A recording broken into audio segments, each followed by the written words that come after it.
Hello everyone, welcome back to our channel Easy Learning. In this video, we are going to see Class 10 Geography Chapter Manufacturing Industries Part 2. In this Part 2 video, we can see classification of industries.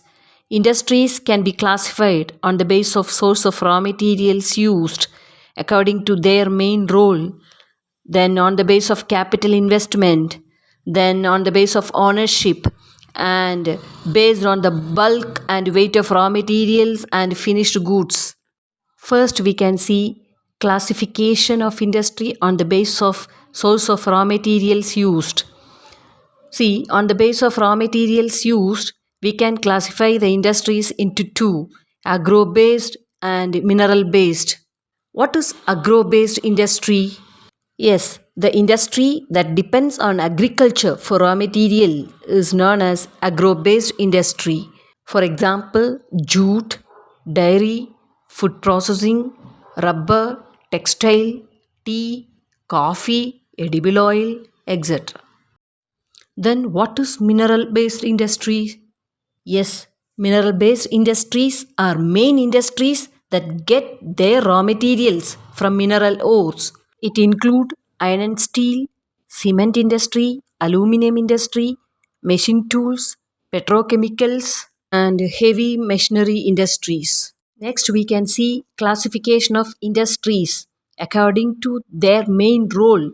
It can be classified into two, basic or key industries and consumer industries.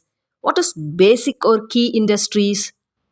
Yes, industries which supply their products as raw materials to manufacture other goods are called basic or key industries. For example, iron and steel and copper smelting, aluminum smelting, etc. Then what is consumer industries? Yes, consumer industries that produce goods for direct use by consumers such as sugar, toothpaste, paper, sewing machines, fans, etc. Next, we can see classification of industries on the basis of capital investment. Based on capital investment, industries are categorized into small scale industries and large scale industries. These industries are defined with reference to the maximum investment allowed on the assets of a unit.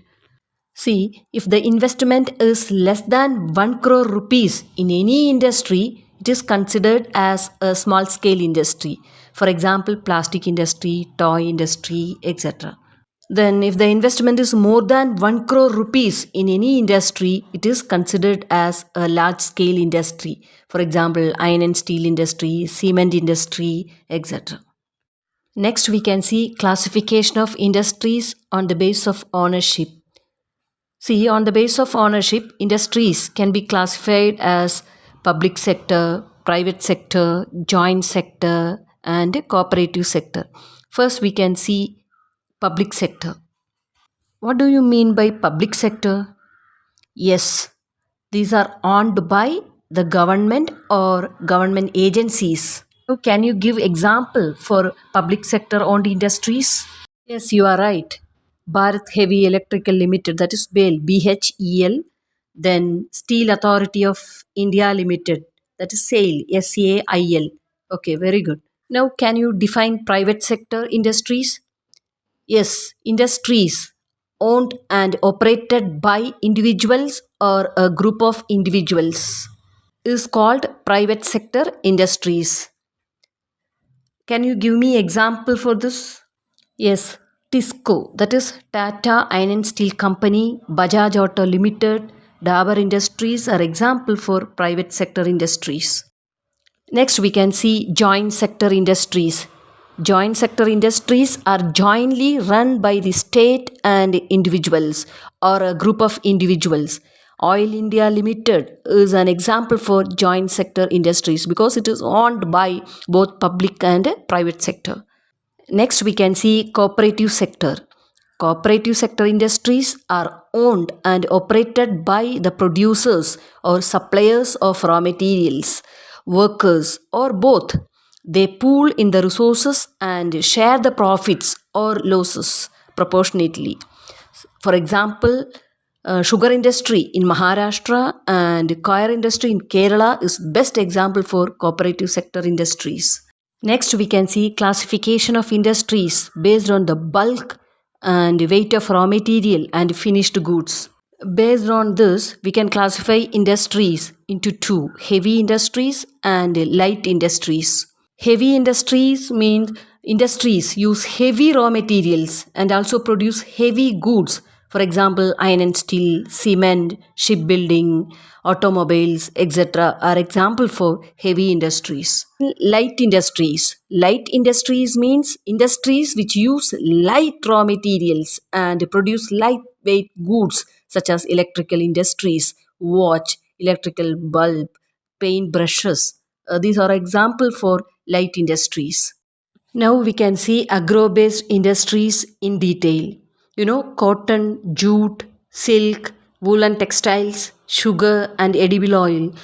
These industries are based on agricultural raw materials. First we can see textile industry. Textile industry occupies unique position in the Indian economy because it contributes significantly to industrial production, that is 14% to the industrial production, and employment generation, that is 35 million person directly or indirectly engaged in textile industry. It is the second largest industry after agriculture, and its foreign exchange earning, that is about 24.6%. It contributes 4% towards GDP, that is gross domestic product. It is the only industry in the country which is self-reliant and complete in the value chain, that is from raw material to the highest value added products. Now let's see the history of cotton textiles in India. In ancient India, cotton textiles were produced with the hand spinning and handloom weaving techniques. After the 18th century, power looms came into use. Our traditional industries suffered a setback during the colonial period because they could not compete with the mill made cloth from England. Today, there are nearly 1,600 cotton and human made fiber textile mills in the country. About 80% of these are in the private sector and the rest in the public and cooperative sector. Apart from these, there are several thousand small factories with 4 to 10 looms. In the early years, the cotton textile industry was mainly concentrated in the cotton growing belts of Maharashtra and Gujarat. Now let's see the reason for concentration of textile industries, that is cotton textile industries, mainly in Gujarat and Maharashtra. The cotton textile industry, that is highly localized industry right from the beginning, mainly in the cotton growing belt of Maharashtra and Gujarat. This is mainly because the availability of raw cotton in Gujarat and Maharashtra, then port facilities, then infrastructure facilities, then moist climate. All these factors that support the location of cotton textile industries in Gujarat and Maharashtra. Now we can see the processes done in the cotton textile industries. Have you heard about ginning, spinning, weaving? First, we can see ginning. What is ginning? The process of removal of fluffy cotton from its seed is called ginning. Ginning can be done with the help of a machine as well as by hands. Next, spinning. Spinning is the processes of turning fiber into the yarn. Then weaving. We are familiar with this term weaving. The processes of making a piece of fabric by arranging two sets of yarn together is called the weaving. Next, we can see jute textile. Jute textile is industry which is based on agricultural raw materials. Jute, that is jute. It stands next to cotton textile in importance. India is the largest producer of raw jute and the second largest exporter of jute goods. Leading exporter is Bangladesh, our nearest and strongest competitor. There are about 70 jute mills in India. Most of these are located in West Bengal, that is mainly along the banks of the river Hooghly. The first jute mill was set up near Kolkata in 1855 at Rishra. Now let's see why is jute industry mainly concentrated in West Bengal, especially along the banks of River Hooghly. Jute is grown abundantly in the adjoining regions of West Bengal and Bihar. So the industry obtains its raw material easily from the nearby areas. Hooghly River provides water in adequate quantity to the industry as plenty of water required for it. Water that is essential. It is used in washing jute and jute products. Then cheap and skilled labor is available from nearby areas of West Bengal, Bihar, and Odisha. Hooghly River provides cheap means of water transport. And Kolkata provides port facilities and market facilities to the industry. Imports of chemicals and machinery and export of jute goods are easily done by the port. Dense network of railways and road facilitate the industry to move its men and material. Now let's see the problems or challenges faced by jute industry in India.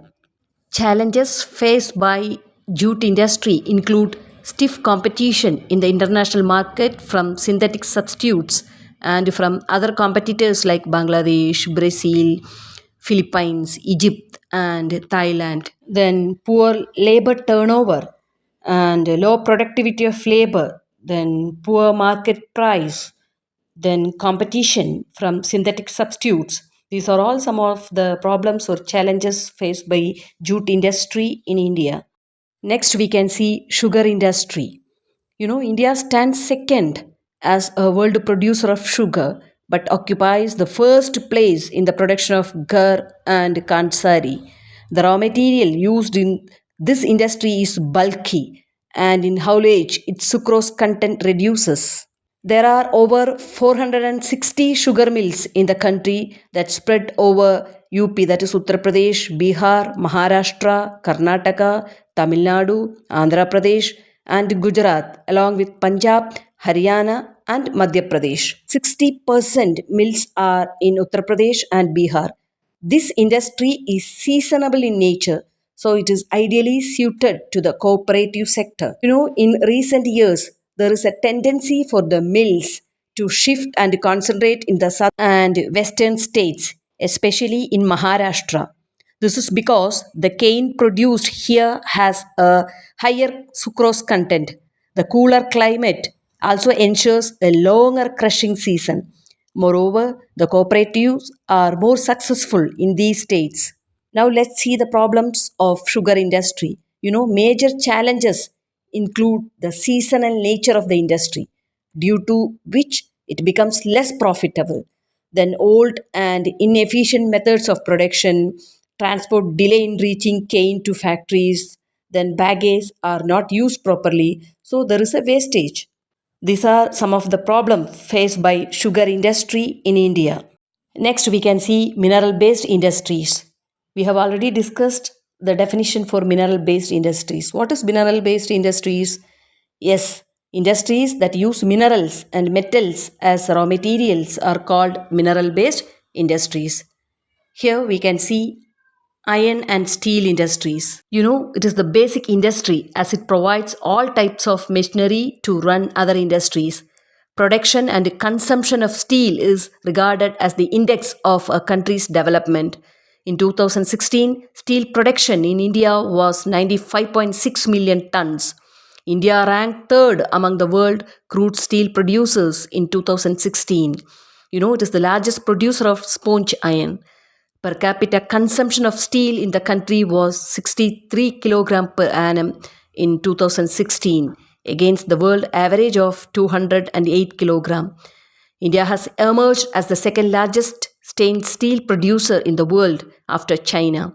India overtook Japan. Today there are 13 primary integrated and 200 mini steel plants in India.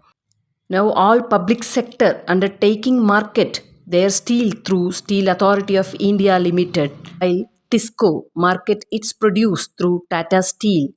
China is the largest producer as well as a consumer in the world. Then Chota Nagpur Plateau has the maximum concentration of iron and steel industries in India. Though India is an important iron and steel producing country in the world, yet we are not able to perform to our full potential, largely due to high cost and limited availability of coking coal, lower productivity of labor, irregular supply of energy, and poor infrastructure. We also import good quality steel from other countries. However, the overall production of steel is sufficient to meet our domestic demand. Next, we can see automobile industry. This industry involves the production of trucks, buses, cars, motorcycles, scooters, three-wheelers, and multi-utility vehicles. Major manufacturing hubs of these industries are located mainly in Delhi, Gurugram, Mumbai, Pune, Kolkata, Lucknow, Chennai, Indore, Hyderabad, Bangalore, and Jamshedpur. Now, foreign direct investment, that is FDI, has revolutionized the automobile industry in India. Next, we can see information technology and electronics industry. Bangalore has emerged as the electronic capital of India. Then Mumbai, Delhi, Hyderabad, Pune, Chennai, Kolkata, Lucknow, and Coimbatore are the other important centers for electronic goods. Software technology parks provide single window service and high data communication facility to software experts. Major impact of this industry has been on employment generation. Up to 31st March 2018, the IT industry employed nearly 3.8 million persons. This number is expected to increase on an average at about 1 lakh per annum in the next 3 to 4 years. 30% of the people employed in this IT sector are women. This industry has been a major foreign exchange earner in the last 2 or 3 years because of its fast growing business processes outsourcing BPO. The continuing growth in the hardware and software industries is the key to the success of IT industry in India.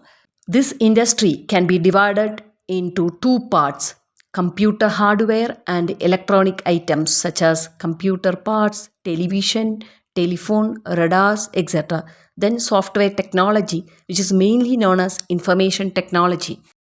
Dear viewers, I hope you have understood the concept of this part 2 video, manufacturing industries. If you have any doubt, you can comment in the comment box. We'll meet you back in next video. Until then, bye.